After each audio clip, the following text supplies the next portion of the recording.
શ્રી સ્વામિનારાયણ ભગવાનની જય. શ્રી અક્ષર પુરુષોત્તમ મહારાજની જય. શ્રી રાધા કૃષ્ણ દેવની જય. શ્રી સિયાવર રામચંદ્ર ભગવાનની જય. શ્રી ઉમાપતિ મહાદેવની જય. શ્રી પ્રમુખ સ્વામી મહારાજની જય. શ્રી મહંત સ્વામી મહારાજની જય. પ્રમુખ સ્વામી મહારાજ શતાબ્દી મહોત્સવની જય. માણસને જીવન ટકાવી રાખવા માટે પહેલાં પહેલી જરૂરિયાત હવાની છે, પણ એ જીવનની અંદર આગળ વધવા માટે અને સતત પ્રગતિ કરતા રહેવા માટે બીજી એક બહુ જ અગત્યની વસ્તુ છે, એ અધ્યાત્મ છે. અધ્યાત્મની વ્યાખ્યાઓ જુદા જુદા ચિંતકોએ જુદી જુદી રીતે કરેલી છે. એમાં પહેલી એક વાત આવે છે ભગવાનમાં શ્રદ્ધા, ભગવાનને પ્રાર્થના, ભગવાનનું સ્મરણ. આ બધી વસ્તુઓ એ છે તમે ઘણી વખત અને જરા જુદા શબ્દોમાં કોઈ ટ્રક પાછળ કંઈક રિક્ષા પાછળ એક વાક્ય વાંચ્યું છે, સબકા માલિક એક.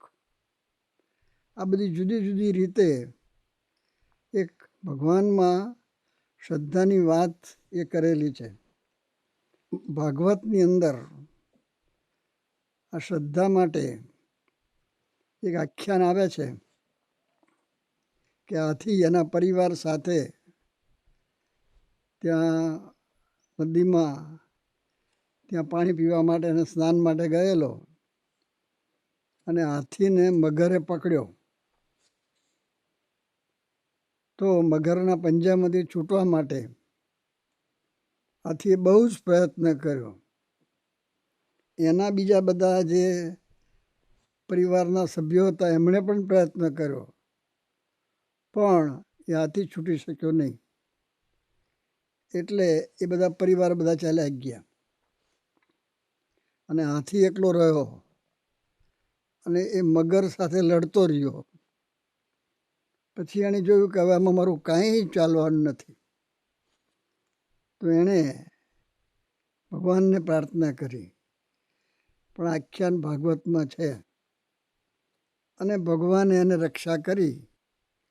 દ્રૌપદીના ચીર ખેંચાયા. તો દ્રૌપદીજીએ પહેલાં પોતાના બળથી એ ન ખેંચાય એને માટે પ્રયત્ન કર્યો, પણ એનું કંઈ જોર ચાલ્યું નહીં. એટલે એણે બીજા બધા મોટા મોટા માણસો, તે વખતે સારા માણસો હતા, એ બધાની સામે જોયું, પણ કોઈ એમાં મદદ કરવા તૈયાર થયું નહીં. છેલ્લે એને શ્રી કૃષ્ણ ભગવાન યાદ આવ્યા અને એક જ વખત દ્રૌપદીજી બોલ્યા, હે કૃષ્ણ. અને ભગવાન અદૃષ્ટ રૂપે ત્યાં હાજર થઈ ગયા હતા જ, પણ પ્રગટ થયા અને એના ચીર પૂરતા ગયા. એ તમે સાંભળ્યું હશે. હવે આ એક શાસ્ત્રોની આપણી વાત થઈ, પણ અત્યારના આ વિજ્ઞાનના યુગની અંદર પણ આનું મહત્ત્વ ઘણું બધું છે. અમેરિકાની અંદર એ લોકોએ ચંદ્રલોકમાં જવાનું નક્કી કર્યું, એની બધી વ્યવસ્થા કરી. અને જ્યારે એને રોકેટ ત્યાં ઉપર મોકલતા હતા, તો જે મેઇન સાયન્ટિસ્ટ હતા એને રિપોર્ટરે પ્રશ્ન પૂછ્યો કે હવે આ તમારે રોકેટ જે ઉપર ચંદ્રલોકમાં મોકલવાનું છે, તો એનો કેટલો સમય બાકી છે? ત્યારે એણે કહ્યું કે 5 મિનિટ. અમે આમ સ્વિચ કરીશું ને આવો ચંદ્રલોકમાં તરફ પહોંચશે. તો કે અત્યારે તમે શું કરો છો? તો કે હું પ્રાર્થના કરું છું. પછી જે લોકો રોકેટમાં ચંદ્રલોકમાં ગયા તો એ લોકોને આખો કાર્યક્રમ આપવામાં આવેલો. એ કાર્યક્રમમાં પ્રાર્થના નથી, પણ એ લોકો ઉતર્યા ત્યારે પહેલી એણે પ્રાર્થના કરેલી છે. પછી અમેરિકાએ ફરી બીજું ચંદ્રલોકમાં યાન મોકલ્યું, ત્યાં પહોંચી શક્યું નહીં અને કહ્યું હવે પહોંચી શકે એમ છે નહીં. એટલે પાછું આવે અને જે એસ્ટ્રોનોટ્સ એમાં ગયા છે એને કંઈ ન થાય એટલે તે વખતના અમેરિકાના પ્રેસિડન્ટે અમેરિકામાં ઘોષણા કરી કે બધા જ પ્રાર્થના કરો. અને એ પ્રાર્થના કરેલી અને જેટલા બધા ગયા હતા અંદર એ બધા સફળ રીતે એ પાછા આવ્યા. એટલે આ બધી વાતો આપણને સમજાવે છે કે આ ભગવાનમાં શ્રદ્ધાની, પ્રાર્થનાની કેટલી જરૂરિયાત છે. તો યુગાન્ડાની કરન્સી ઉપર એક વાક્ય લખેલું છે, for God and our country. અમેરિકાની કરન્સીમાં લખેલું છે, ઇન ગોડ વી ટ્રસ્ટ. હવે વિચાર કરો, અમેરિકન લોકો જે ચંદ્રલોક સુધી પહોંચ્યા અને દરેક ક્ષેત્રમાં ઘણી એણે પ્રગતિ કરી છે, પણ કરન્સી જેવી વસ્તુ જે રોજ બધાને વાપરવાની છે એમાં લખે છે, તો એ કેટલી મહત્ત્વની વસ્તુ છે એ આપણને સમજાય છે. આ દુનિયાની અંદર ઘણા બધા જુદી જુદી રીતે બધા પોતપોતાના ક્ષેત્રમાં આગળ વધ્યા છે. માઇકલ એન્જેલો એ મહાન શિલ્પકાર હતા, પાછા ચિત્રકાર હતા, પાછા ફિલોસોફિયર હતા, પાછા કવિ હતા. અને શિલ્પકાર કઈ કક્ષાના હતા? તો એણે 25 વર્ષની ઉંમરે જે શિલ્પ બનાવ્યું છે એ પિએટા કહે છે, એ જીસસને એના માતુશ્રી ખોરામ લઈને બેઠા છે. આજે એમ કહેવાય છે કે આવું શિલ્પ હજુ સુધીમાં કોઈ બનાવી શક્યું નથી, અને બનાવશે કે કેમ એ પ્રશ્ન છે. આવું એણે ઘણું બધું કાર્ય કરેલું છે, પણ એ એની લગભગ 80 વર્ષની ઉંમરે બોલે છે. એ દરમિયાન તો ઘણા બીજા કાર્યો કર્યા છે. આઈ regret that I have not done enough for the salvation of my soul.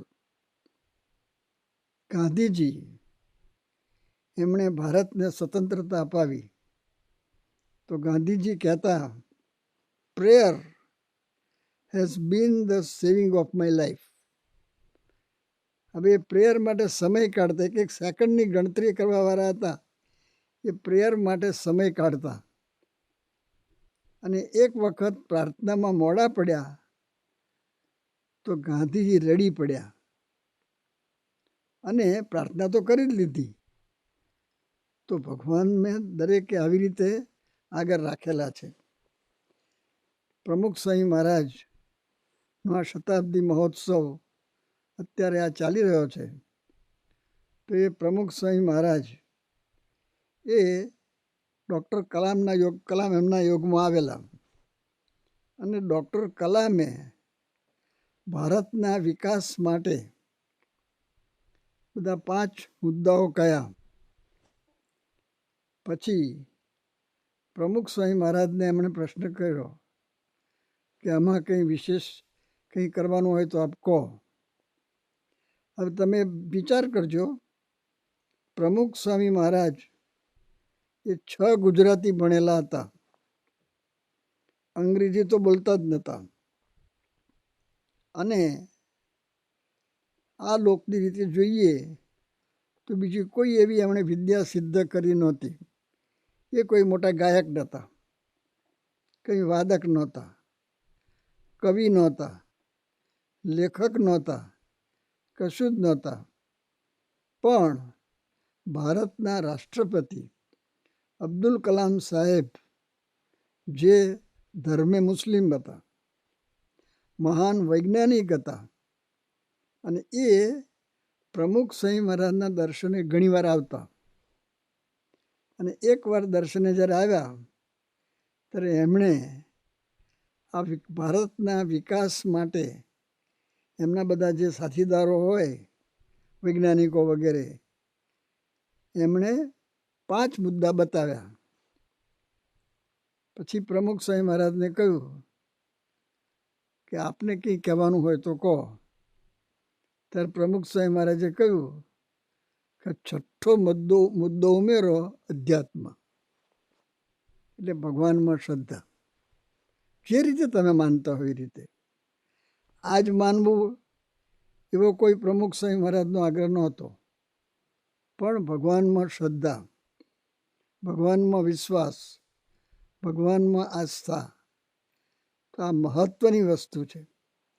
હવે એ ભગવાનમાં શ્રદ્ધા આમ તો આપણને દેશ પ્રદેશમાં જ્યાં દરેક ઠેકાણે જુદી જુદી રીતે દેખાય છે. કોકને કોક મંદિરમાં જતા હોય છે, પણ ભગવાનમાં શ્રદ્ધા એ બહુ જ અગત્યની વસ્તુ છે. એ આ પ્રમુખ સ્વામી મહારાજ એના કારણે આગળ વધ્યા. એ તમે વિચાર કરો, 6 ચોપડી ભણેલ વ્યક્તિ આજે એક પોતાનું નાનું મકાન બનાવવું હોય ને તો પણ અઘરું પડે. તો એમણે કેટલા કાર્યો કર્યા છે. તમારામાંના લગભગ બધા જ અમુક તો કાર્યો એમના દર્શન કર્યા છે. દર્શન કર્યા નહીં હોય તો એ તમે જાણતા છો. ગાંધીનગર જેવું શહેર, બહાર ગુજરાતનું પાટનગર, અને ઘણી રીતે આગળ છે, એની અંદર અક્ષરધામ બનાવ્યું છે. આજે ગુજરાતમાં આવું શિલ્પ અને બીજી બધી દ્રષ્ટિએ જુઓ, વ્યવસ્થાની દ્રષ્ટિએ, તો કઈ રીતે એમણે આ કાર્ય કર્યું છે. પણ પ્રમુખ સ્વામી મહારાજ ત્યાં અટક્યા નથી. ભારતની રાજધાની દિલ્હી, તો એમના ગુરુ હતા યોગીજી મહારાજ. અને યોગીજી મહારાજ બોલેલા કે આપણે યમુનાજીને કાંઠે મંદિર કરવું છે. એટલે પ્રમુખ સ્વામી મહારાજના મનમાં હતું કે મંદિર કરવું. તો ત્યાં આગળ જમીન મેળવવા માટે ધર્મવત્સલ સ્વામી અને બીજા સંતોએ એટલો બધો પુરુષાર્થ કર્યો, કંઈ જમીન મળે જ નહીં. યમુનાજીને કાંઠે તો મળે જ નહીં, બીજે બધે મળતી હતી. તો એમણે પ્રમુખ સ્વામી મહારાજને વિનંતી કરી કે સ્વામી, આપ યમુનાજીના કાંઠાની વાત ન કરો, બીજા મળે છે. પ્રમુખ સ્વામી મહારાજને ભગવાનમાં શ્રદ્ધા કેવી અને પોતાના ગુરુમાં શ્રદ્ધા કેવી કે એમણે યમુનાજીને કાંઠે કહ્યું છે, તો આપણે યમુનાજીને કાંઠે જ કરવું છે. અને પાછા મહેનત કરી અને અત્યારે દિલ્હીમાં જે અક્ષરધામ આપણે જોઈએ જ છીએ એ બનાવ્યું છે. 100 એકરનું કોમ્પ્લેક્સ છે. કેટલા બધા એના માલિકો હતા. હવે એ માલિકો પાસેથી આ બધી જમીન લેવાની, તો કંઈ મફત તો કોઈ આપતું નથી. કઈ રીતે સમજાવવાના, શું કરવાનું, કઈ રીતે કર્યું છે, એ તો બધો ઇતિહાસ કોઈ ઉડા ઉતરે ત્યારે ખબર પડે. પણ ભગવાનમાં શ્રદ્ધા, એ રીતે એમણે આ કાર્ય કર્યું છે. પણ પ્રમુખ સ્વામી મહારાજ ત્યાં અટક્યા નથી. એમણે અમેરિકાની અંદર ન્યૂ જર્સી સ્ટેટમાં રોબિન્સવિલમાં અક્ષરધામ બનાવી રહ્યા છે. મંદિર તો બની ગયું છે, પણ અમેરિકામાં આવું અક્ષરધામ બનાવવા માટે એક જમીન લીધી ઘણા વર્ષો પહેલાં, 80 એકર. પણ એ જમીનમાં બાંધકામ માટેની પરમિશન ના મળી. એ જમીન હજુ એમને એમ પડી છે. તો માણસ તો હિંમત હારી જાય. પછી પ્રમુખ સ્વામી મહારાજે ફરી પ્રયત્ન શરૂ કર્યો અને એક જમીન લીધી. અને ત્યાં આગળ બાંધકામની પરમિશન, મંદિર માટેના બાંધકામની પરમિશન ના મળી. તો હિંમત ના હાર્યા. અને પછી ત્રીજી જમીન લીધી, જેમાં અત્યારે મંદિર બન્યું છે અને અત્યારે ત્યાં આગળ અક્ષરધામ બની રહ્યું છે. ઘણું ખરું કાર્ય પૂરું થવા આવ્યું છે. પણ એ જમીન હું અત્યારે જાણું છું ત્યાં સુધીમાં લગભગ 240થી વધારે એકર છે એક સાથે. એક 6 ચોપડી ભણેલ વ્યક્તિ અમેરિકાની ધરતી ઉપર આવું કાર્ય કરી શકે? કઈ રીતે આ કાર્ય થયું છે? આ પથ્થરની કોતરણી કરી છે. અમેરિકામાં જવું, એના વિઝા મેળવવા, આટલા બધા કારીગરોને લઈ જવા, આ બધી વાતો આપણને કેટલાક તો જાણતા જ નથી, કેટલાક જાણે છે. પણ એ કાર્ય એક 6 ચોપડી ભણેલ વ્યક્તિએ કર્યું. એના મૂળમાં શું? ભગવાનમાં શ્રદ્ધા. આજે દેખાતું નથી આપણને. આપણે જે વસ્તુઓ દેખાય છે કે જેનો કંઈક આપણે સ્વાદ લઈ શકીએ છીએ, એનાથી આપણે ટેવાઈ ગયા. પણ આ વસ્તુ દેખાતી નથી. એ ભગવાનમાં શ્રદ્ધાના બળથી આ બધું કાર્ય એ કરે છે. અને એ શ્રદ્ધા એમણે બધા સંતોમાં રેડી છે. આજે તમે જુઓ છો દુનિયાની અંદર કે એકનો એક દીકરો એ બાપના કયામાં રહેતો નથી. આવા તમે પ્રસંગો સાંભળ્યા છે. એ તો બરાબર છે, પણ દીકરાએ બાપનું ખૂન કર્યું છે એવો પ્રસંગ હું જાણું છું. અને એ જે દીકરો એ સામાન્ય નહોતો, જેણે ખૂન કરવી, એ ડૉક્ટર હતો. અને એના પિતાશ્રી એ એક કોલેજમાં પ્રોફેસર હતા. એક બાજુ આ દુનિયા ચાલે છે કે દીકરો બાપના કયામાં રહેતો નથી તો બરાબર છે, એવું તો તમને ઠેર ઠેર જોવાનું મળશે. પણ ખૂન કરે ત્યાં સુધી પહોંચી જાય એ રીતે આપણે પાછા આખી દુનિયા ચાલે છે. અને એની અંદર પ્રમુખ સ્વામી મહારાજે આ બધાને દીક્ષા આપી છે. અને તમે ઘણા બધા પ્રમુખ સ્વામી મહારાજે દીક્ષા આપેલા સંતોના પરિચયમાં આવ્યા હશો. કદાચ પરિચયમાં નહીં આવ્યા હો તેની વાત સાંભળી હશે કે પ્રમુખ સ્વામી મહારાજે 1000 જેટલા યુવાનોને દીક્ષા આપેલી છે. એની અંદર 125 વધારે એન્જિનિયર છે, 7 કે 8 ડૉક્ટરો છે. અમેરિકા, કેનેડા, ઇંગ્લેન્ડ, ઓસ્ટ્રેલિયા, આ બધા પરદેશના સિટીઝન અને કેટલાક તો બોર્ન સિટીઝન એ પણ એ છોડીને અહીં આગળ આ દીક્ષા લઈને આવ્યા છે. અને કેટલાક એવું માનતા હોય છે કે આ સાધુ લાડવા ખાઈને પડ્યા રહ્યા છે. હું પહેલાં એવું માનતો, મારી પણ માન્યતા પહેલાં એવી હતી, પણ પછી સમાગમમાં આવ્યા ત્યારે બદલાઈ. તો આ સંતો અત્યારે તમે જુઓ, કોઈ વાર સારંગપુર આવો તમે જોજો, કે બીજા મંદિરમાં જાઓ ત્યારે જોજો કે આ સંતો આવા અમેરિકાથી આવેલા હોય કે બીજા ઇંગ્લેન્ડ વગેરે દેશોમાંથી આવેલા હોય, પણ એ વાસણ ઉટકે છે. એને વાસણ ઉટકવાના, એને ઝાડુ કાઢવાનું, એને સંડાસ સાફ કરવાના, એને બગી હાર બનાવવાના. એવું જ નહીં કે ત્યાં એક અભ્યાસય કરવાનો, પણ નાનામાં નાની સેવા પણ કરવાની. તો આ બધી પ્રેરણા કઈ રીતે આપે છે? એટલે એ ભગવાનનું બળ છે. એ ભગવાનમાં એમની શ્રદ્ધા છે. એ શ્રદ્ધા એમાં એમણે ઉત્પન્ન કરી છે. હમણાં મને એક સંત મળ્યા, એ અમેરિકાથી આવેલા છે. અમેરિકામાં જ ભણેલ, ત્યાં જ જન્મ્યા છે અને ત્યાં જ ભણ્યા છે. પણ ગુજરાતી એટલું સરસ બોલે છે કે આપણે વિચાર કરતા થઈએ છીએ. પણ તમારા અમેરિકાની અંદર ત્યાં આગળ સંતો છે. રોબિન્સવિલમાં જે અક્ષરધામ છે એમાં એક સંત છે, એ ગુજરાતી બોલે તો તમને એમ લાગે જ નહીં કે આ અમેરિકામાં જન્મ્યા છે. એટલે ગુજરાતી ભાષા પણ પાછા એ શીખ્યા છે.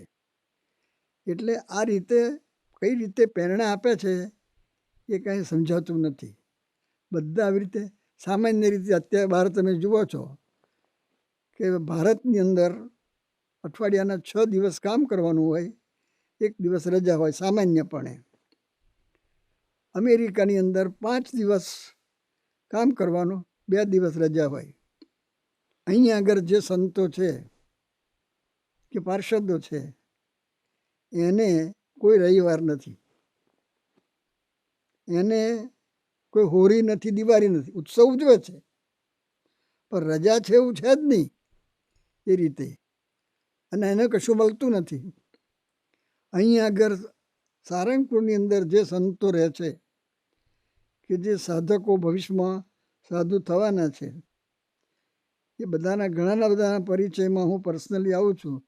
લગભગ મોટા ભાગના યુવાન સંતો મહિનાના 5 નિર્જરા ઉપવાસ કરે છે. 5થી વધારે વારાય છે. એક સંતો મહિનાના 9 ઉપવાસ કરતા હતા સેલવાસની અંદર. પછી એને વળી બ્રેક મારીને પછી 7 ઉપર લાયા. પણ એટલી આવી તપશ્ચર્યા કરે છે અને છતાં પોતે આવું કરે છે એવું કોઈને કહેતા નથી. આ તો બીજા આપણને આવીને આ વાત કરે છે ત્યારે ખબર પડે છે. એટલે તપશ્ચર્યા કરે છે, અભ્યાસ કરે છે, નાના નાની સેવા કરે છે. હવે અત્યારે પ્રમુખ સ્વામી મહારાજ તો પૃથ્વી પર સ્થૂળ રીતે પ્રગટ નથી, પણ એ તો પ્રગટ જ છે. તો અત્યારે મહંત સ્વામી મહારાજ દ્વારા આ બધું કાર્ય કરી રહ્યા છે. અને પ્રમુખ સ્વામી મહારાજે જે કાર્ય કર્યું છે એને એ મહંત સ્વામી આગળ વધારી રહ્યા છે. હવે અત્યારે આ કોરોના ચાલે છે. યોગીજી મહારાજે આદેશ આપેલો કે 25,000 રૂપિયાનો નફો મળતો હોય એ જતો કરીને પણ અઠવાડિક સભા એટલે કે રવિવારની સભા કરવી. અને એ પ્રમુખ સ્વામી મહારાજે આગળ વધારી અને દેશ વિદેશમાં એ પ્રવૃત્તિ. હવે અત્યારે કોરોના ચાલે છે તો કોરોનામાં મંદિરે જવાતું નથી, પણ હરિભક્તો પોતાને ઘેર સભા કરે છે અને અત્યારે વિડીયો કોન્ફરન્સમાં એ રીતે કરે છે. એટલે વિજ્ઞાનનો ઉપયોગ કરીને, વિજ્ઞાનને આગળ રાખીને આ રીતે બધા કાર્ય કરે છે. આજે પ્રમુખ સ્વામી મહારાજે આ બધી પ્રવૃત્તિ કરી. એમાં પહેલાં યોગીજી મહારાજના આદેશ પ્રમાણે વડીલોના મંડળ થયા, પછી એમાં યુવક મંડળ થયા, પછી કિશોર મંડળ થયા, બાલ મંડળ થયા, શિશુ મંડળ થયા. આજે કેટલાય નાની ઉંમરના બાળકો છે જે લોકોને બધા કેટલાય કીર્તનો મોઢે છે, એનો મુખપાઠ છે અને કીર્તનો એ મોઢે બધા બોલે છે.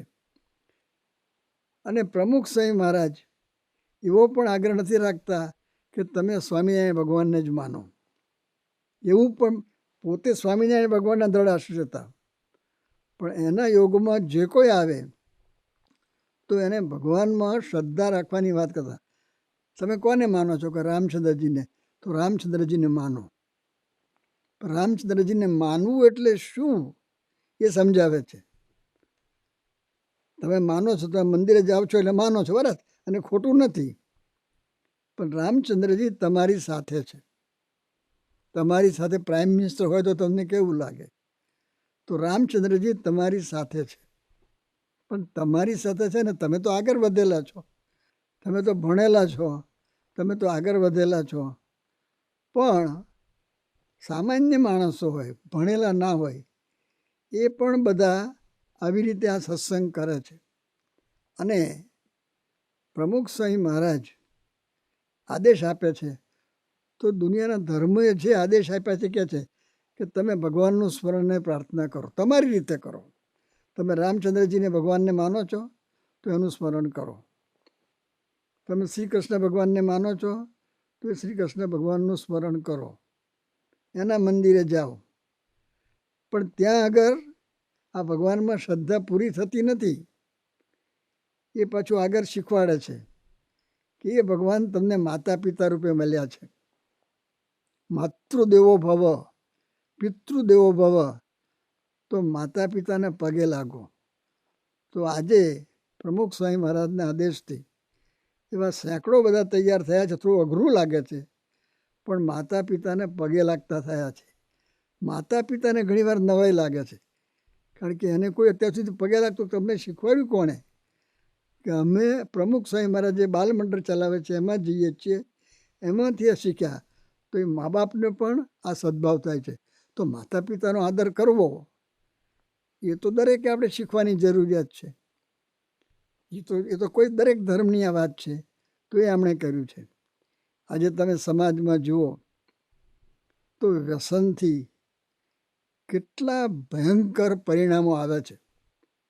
પણ પ્રમુખ સ્વામી મહારાજે એવો વર્ગ તૈયાર કર્યો છે કે જેને કોઈ પણ વ્યસન નથી.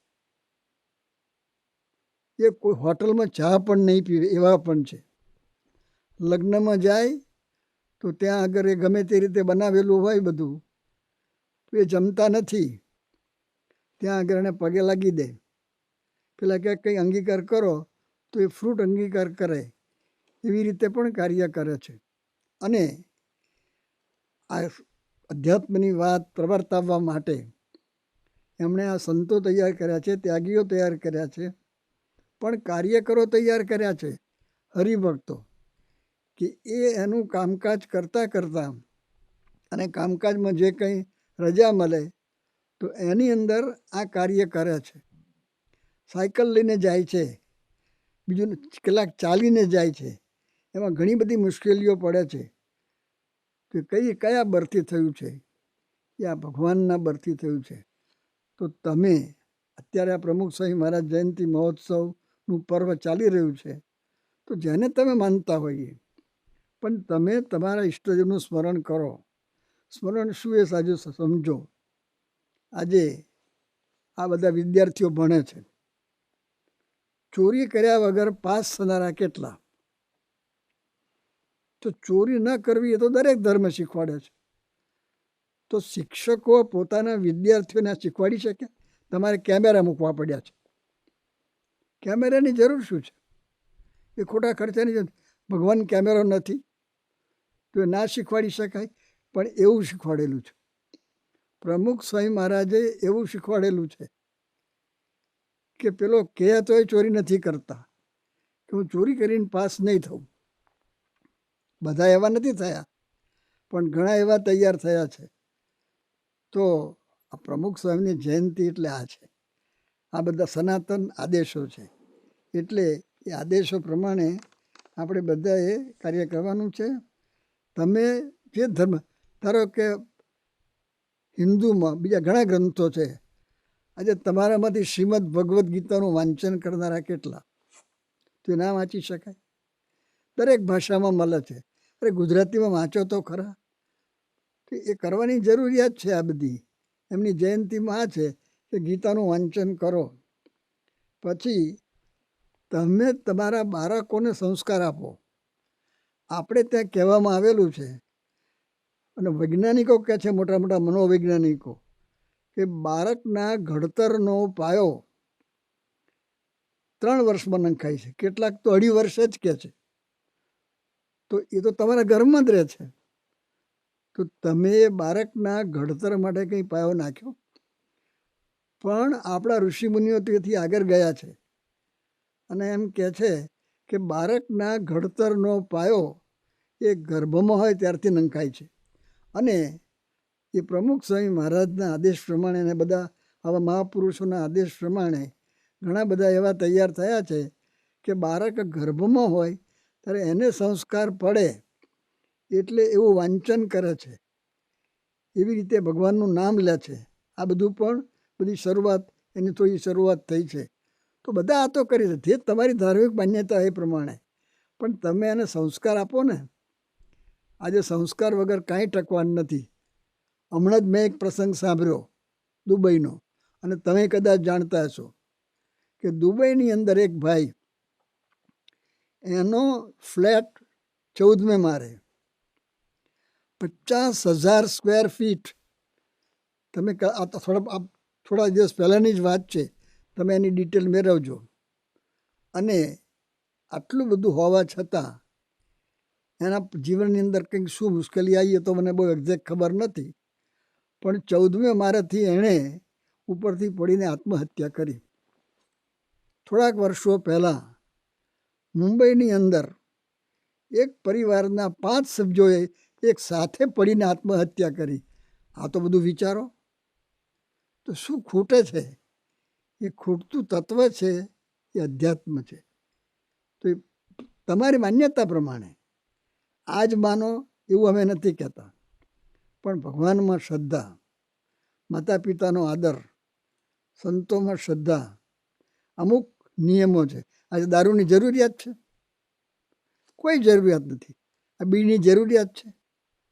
હમણાં આ બધું કોરોના ચાલે છે એટલે જરા અમુક થોડી દુકાન સુધી બંધ થઈ, પણ છૂટી થઈ તો હમણાં સાંભળ્યું કે દિલ્હીમાં ત્યાં આગળ દારૂ માટે લાઈન થઈ તો એની અંદર કંઈક 3000 માણસ લાઈનમાં ઊભા હતા દારૂ પીવા માટે. જરૂરિયાત છે? તો આ બધા ટાઈફા છે. ટાઈફા કાઢવાની જરૂરિયાત છે. તમારા ધર્મમાં જે માનવું એ માનો, પણ આ પ્રમુખ સ્વામી મહારાજે જે બધા અમુક આદેશ પ્રમુખ સ્વામી મહારાજે આપ્યા છે એવું નથી, આ બધાએ આપેલા છે. આ ઘણા બધાએ આ રીતે કાર્ય કર્યા છે. આજે આ બધા છોકરાઓ છે તમારા બધા, હવે નવા નવા લુગડા પહેરવાના, નવી ફેશન આવી. પહેલાં સીધા પાટલું નહોતા, પછી પહોળા પાટલું આવ્યા, પછી સાંકડા આવ્યા, પછી વળી ઢીચેની નીચે ખિસ્સું આવ્યું. એ ખિસ્સામાં કશું મૂકવાનું નહીં. હવે પાછું વળી બીજું આવ્યું છે તે પાટલું ફાટેલા પહેરવાના. શું ટાઈપમાં, શું લુગડા બદલવાના, શું શાને માટે કરો છો આ બધું? અધ્યાત્મ સમજશો ને તો તમને આ બધું સમજાશે. એટલે આ બધી વાતો મહાપુરુષોએ તો ભગવાન બુદ્ધ રાજાના દીકરા હતા અને એણે એક ઘરડો માણસ જોયો, એક રોગી માણસ જોયો, એક મળદું જોયું અને એક સંન્યાસી જોયા, અને એણે ત્યાગ કરી દીધો સંસારનો. અને આજે ભગવાન બુદ્ધનું નામ આપ્યું. તો આપણે એવું ત્યાગ કરવાનું નથી કહેતા, પણ થોડોક તો ત્યાગ કરો, ખોટું તો ત્યાગ કરો. આજે એ બધી વસ્તુઓ તો આ કરીશું તો પ્રમુખ સ્વામી મહારાજનો જયંતિ મહોત્સવ જે આવે છે, તો ગમે તેને તમે માનતા હો, જેને માનતા હોય, જેની જયંતિ તમે માનતા હો, પણ આ રીતે કાર્ય કરશો તો તમે આગળ આવશો. તમે આગળ આવશો તો તમારો પરિવાર આગળ આવશે, તો દેશ આગળ આવશે. આજે ભારતની અંદર આવા ઘણા બધા છે, કંઈ એક છે એવું નથી, ઘણા બધા છે, અને આવી રીતે કાર્ય કરે છે. તો આપ સૌ પણ બધા એ રીતે જાગૃત થઈ અને આની અંદર ઊંડા ઉતરો. એ માટે બધાને ખૂબ બળ મળે, પ્રેરણા મળે એવી ભગવાન અને સંતોના ચરણોમાં પ્રાર્થના.